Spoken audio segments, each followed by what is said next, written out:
दूसरों की तकलीफों को महसूस करना। एक बच्चा पालतू जानवरों की दुकान में एक बिल्ली खरीदने गया। वहां 4 बिल्लियां साथ बैठी थी, जिनमें से हर एक की कीमत $70 थी। एक बिल्ली कोने में अकेले ही बैठी हुई थी। उस बच्चे ने जानना चाहा कि क्या वह उन्हीं बिकाऊ बिल्लियों में से एक थी और वह अकेले क्यों बैठी थी।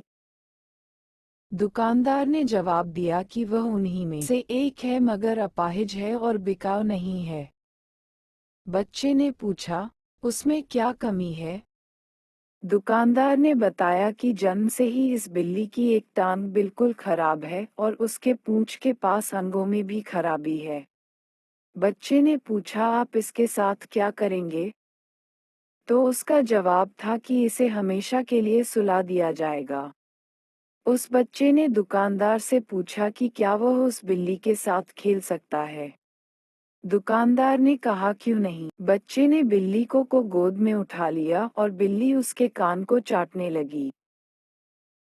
बच्चे ने उसी समय तय किया कि वह उसी बिल्ली को खरीदेगा। दुकानदार ने कहा, नहीं, ये बिकाऊ नहीं है, मगर बच्चा जिद करने लगा।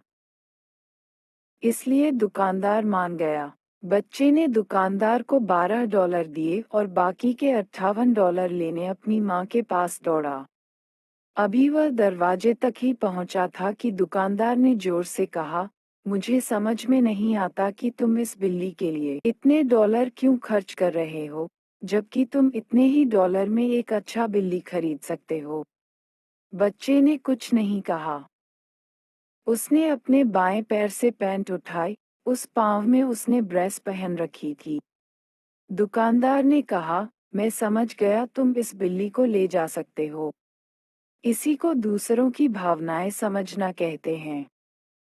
ये बात सच है, हम दूसरों की तकलीफों को तभी ही समझ सकते हैं जब हम भी उस तकलीफ से गुजर चुके होते हैं। तो इसी के साथ ये कहानी यहीं पे समाप्त होती है। तो अब हम मिलेंगे ऐसी ही एक और नई कहानी के साथ।